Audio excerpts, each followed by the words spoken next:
Friends and welcome दोस्तों, विशेष ज्ञान for success यानी कि ई एडिफिकेशन में आपका स्वागत है। दोस्तों मैं आपके समक्ष फिर से उपस्थित हूं एक नए वीडियो में नए टॉपिक के साथ। और आज का जो टॉपिक है दोस्तों, ये अंक शास्त्र यानी कि न्यूमरोलॉजी से रिलेटेड है। और टॉपिक का नाम है फिलोसफी ऑफ न्यूमरोलॉजी। न्यूमरोलॉजी के पीछे क्या फिलोसफी है, इसके बारे में हम इस वीडियो में डिस्कस करेंगे। इसके पहले मैंने न्यूमरोलॉजी के कंसेप्ट को कुछ एक्सप्लेन किया है कि न्यूमरोलॉजी क्या है, ये कैसे काम करता है और न्यूमरोलॉजी क्यों ज़रूरी है, इस पे मैंने एक्सप्लेन किया है इसके बारे में। अब आइए हम डिस्कस करते हैं फिलॉसफी ऑफ न्यूमरोलॉजी की। अंकशास्त्र का जो फिलॉसफी है वो क्या कहता है, इसके पीछे की कहानी क्या है। दोस्तों अगर हम बात करें फिलॉसफी ऑफ न्यूमरोलॉजी का, तो जो न्यूमरोलॉजी है इसका इंटरप्रिटेशन जो है वो कल्चर टू कल्चर सिविलाइजेशन के अकॉर्डिंग, हिस्ट्री के अकॉर्डिंग चेंज होते रहता है। और इसका मेन है कि जो आदमी कैसे किसी नंबर से इन्फ्लुएंस है, उसके पीछे की बिलीव्स क्या है, उसके पीछे का हिस्ट्री क्या है, उसको लेकर मानता है और उन चीज़ों को एनालाइज करता है, उन चीज़ों को अपनी लाइफ में ऐड करता है। उसी तरह से जो न्यूमरोलॉजी है, इसमें जो नंबर्स होते हैं, ये जब हम करें नंबर का हमारे लाइफ में जो प्रभाव होता है, वो नंबर कितना बार हमारे लाइफ में उसकी रिपीटेशंस हो रही हैं, उसकी वाइब्रेशंस आ रही हैं, उसका काफ़ी फ़र्क पड़ता है। और बोला जाता है कि न्यूमरोलॉजी क्या है कि कोई भी व्यक्ति किसी नंबर से इन्फ्लुएंस होता है, बार बार उस नंबर को सबकॉन्शियसली वो रीड कर रहा है, उसके विजडम को देख रहा है, उसके वाइब्रेशन से प्रभावित हो रहा है और उसी के हिसाब से उसकी पर्सनैलिटी, उसकी बिहेवियर सब चेंज होती हैं। तो ये बेसिक जो फ़िलॉसफ़ी है ये है। और इससे रिलेटेड जो न्यूमरोलॉजी की फ़िलॉसफ़ी है, उसपे कुछ की प्रिंसिपल्स हैं या की पॉइंट्स है, जिसको मैं एक-एक करके डिस्कस करने जा रहा हूँ कि क्या है वो पॉइंट्स और क्या है वो बिलीफ्स बोलें या उसका सिस्टम बोलें, या कैसे उसको मानते हैं। तो पहला अगर हम बात करें तो बोलते हैं यूनिटी एंड वननेस। जो हमारे पास जो नंबर हैं 1 टू 9, न्यूमरोलॉजी में जनरली हम 1 टू 9 नंबर को कंसीडर करते हैं। और हर नंबर क्या है, यूनिक नंबर है। और हर नंबर का अपना एक एनर्जी है, अपना एक वाइब्रेशन है, अपना एक फ्रीक्वेंसी है। और हर नंबर के अलग अलग एट्रीब्यूट्स है। तो जब भी हम कोई एनालिसिस या न्यूमरोलॉजी की बात करते हैं, उसमें हम किसी भी पर्टिकुलर नाम हो, नंबर हो, डेट ऑफ बर्थ हो, जो भी हो, उसको हम यूनिटी नंबर पे ले जाते हैं, यूनिट नंबर पे ले जाते हैं। चाहे वो 1 पे ले जाएँ, चाहे 2 पे ले जाएँ, फिर 9 पे ले जाएँ, चाहे 8 पे ले जाएँ। फाइनली हमको इसको रिड्यूस करके 1 करना होता है। कुछ एक्सेप्ट नंबर हैं जिसको मास्टर नंबर के नाम से भी जाना जाता है, जैसे 11 हो गया, 11, 22, 33, 22, 33। ये क्या है? ये मास्टर नंबर हैं, इनको हम जनरली रिड्यूस नहीं करते हैं। उसका हम चर्चा करेंगे अपकमिंग वीडियोज़ में। सेकंड जो पॉइंट है वो है सिंगल डिजिट रिडक्शंस। अगर आपके पास कोई भी एक नंबर है, उसको सिंगल डिजिट में कन्वर्ट करते हैं। इसका मतलब ये है कि सपोज आपके पास 19 है, तो ये 19 नंबर नहीं रहेगा, 9 + 1 यानी कि 10 हुआ। और 10 को भी हम रिड्यूस करेंगे 1 + 0 तो 1। फाइनली हम 1 नंबर पे ध्यान देते हैं। और जो मेजर एनालिसिस है, जो मेजर इम्पैक्ट है, वो 1 नंबर से बिलोंग करता है।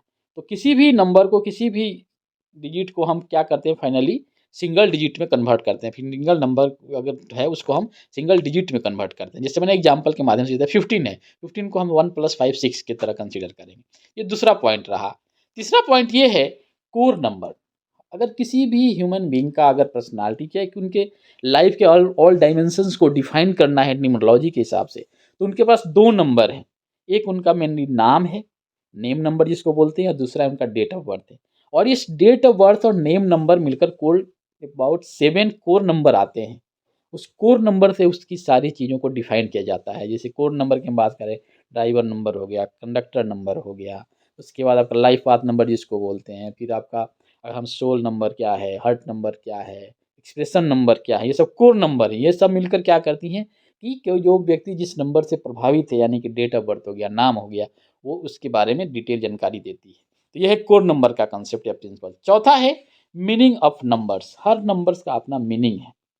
और ये 2 तरह की मीनिंग, एक ओवर यूनिवर्सल नंबर होता है, जैसे एक नंबर का यूनिवर्सल एनर्जी का क्या मतलब है, और उस एक नंबर का किसी पर्टिकुलर व्यक्ति पे क्या इफेक्ट है, वो सारे डिफरेंट होते हैं। और उनके मीनिंग को अलग अलग से समझा जाता है। ये चौथा पॉइंट है। पांचवा पॉइंट ये है मास्टर नंबर, जिसको मैंने पहले ही बताया था कि कुछ नंबर्स ऐसे हैं जिसको रिड्यूस करके सिंगल डिजिट में नहीं लाया जाता, जैसे 11, 22, 33। These are the master numbers. और इसको बोला जाता है कि ये अलग तरह की, इस नंबर के पास अलग तरह की एनर्जी है, एक यूनिकनेस है इन नंबर के साथ, इसलिए इनको रिड्यूस नहीं किया जाता है। उसके बाद हम बात करते हैं सिंक्रोनिसिटी एंड पैटर्न्स। जो भी नंबर बार बार रिपीट्स होता है, बार बार आता है, उसका प्रभाव हमारे पर पड़ता है। और इसीलिए बोलते हैं कि जो सिंक्रोनिसिटी है, आपके कौन सा नंबर आपको ज़्यादा प्रभावित कर रहा है, किस नंबर से आप प्रभावित हो रहे हैं, कितना रिपीट हो रहा है आपके साथ, इसका भी इम्पोर्टेंस है। नेक्स्ट होता है पर्सनल यूनिवर्सल वाइब्रेशन, जो मैंने पहले ही बताया था कि पर्सनल वाइब्रेशन क्या है, आपके डेट ऑफ बर्थ, आपका नाम का पर्सनल वाइब्रेशन से। एक यूनिवर्सल वाइब्रेशन से, एक से लेकर 9 नंबर का अपना यूनिवर्सल वाइब्रेशन से, उसका क्या इफेक्ट है उसकी बात हम करते हैं। तो ये फिलॉसफी के जो प्रिंसिपल्स हैं और जो न्यूमरोलॉजी के जो फिलॉसफी हैं उनके कुछ प्रिंसिपल्स है, जिसको मैंने बताया। यूनिटनेस के बारे में मैंने डिस्कस किया, सिंगल डिजिट डिडक्शन के बारे में बताया, कोड नंबर के बारे में मैंने डिस्कस किया, मीनिंग ऑफ नंबर्स के बारे में बताया कि हर नंबर का मीनिंग है, मास्टर नंबर्स क्या होते हैं, सिंक्रोनिसिटी क्या होता है, और पर्सनल यूनिवर्सल वाइब्रेशंस क्या होते हैं। तो ये रहा कुछ फिलॉसफी बोलें या प्रिंसिपल्स बोले जो न्यूमरोलॉजी के तहत हैं, और इन्हीं का यूज करके हम काफ़ी एनालिसिस करते हैं और किसी चीज़ के बारे में डिटेलिंग पता करते हैं। तो अगर हम इस वीडियो को कंक्लूड करें तो हम इसमें यही बताया कि न्यूमरोलॉजी और फिलॉसफी जो है वो क्या है, और उसमें कुछ प्रिंसिपल्स के बारे में मैंने बताया, और फाइनल यही बताया कि हर व्यक्ति का अपना यूनिक नंबर है जिससे वो ज़्यादा प्रभावित है, चाहे उसका डेट ऑफ बर्थ हो सकता है, उसका नाम हो सकता है, और कई चीज़ें हैं जिस पर इस पर स्पेशल इफेक्ट होता है, क्योंकि जैसे ही आपको जिस एनर्जी की वाइब्रेशंस आपको ज़्यादा रहेंगे, जिस एनर्जी से आप ज़्यादा प्रभावित रहेंगे, वो आपको उस तरह से इन्फ्लुएंस करेगा। यही है बेसिक फिलॉसफी ऑफ न्यूमरोलॉजी। दोस्तों, अगर आप इस टॉपिक में, अगर लगता है कि आपको कुछ ऐसी जानकारी मिली जो आपके नॉलेज को ऐड कर रहा है, नॉलेज में ऐड ऑन हो रहा है, तो इस वीडियो को लाइक कीजिए, शेयर कीजिए, और आपके भी कुछ तथ्य, कुछ पॉइंट्स से related to philosophy of numerology या न्यूमरोलॉजी से रिलेटेड कोई भी पॉइंट्स है, आप इसको कमेंट के माध्यम से भी डिस्कस कर सकते हैं और कमेंट के माध्यम से भी भेज सकते हैं। इस पर हम भी अपना रिप्लाई और एक्नॉलेज कर सकते हैं उसको। और आपका किस नंबर से ज़्यादा वाइब्रेशंस आपको मिल रहा है, किससे आप इन्फ्लुएंस है, उसको भी आप कमेंट के माध्यम से बता सकते हैं। फिर मिलते हैं आपसे नए वीडियो में नए टॉपिक के साथ। तब तक खुश रहिए, मुस्कुराते रहिए, और सही एक पॉजिटिव एनर्जी के साथ अपने गोल के प्रति अग्रसर होकर काम कीजिए, ताकि आप अपने गोल को अचीव कर पाएँ। थैंक यू दोस्तों।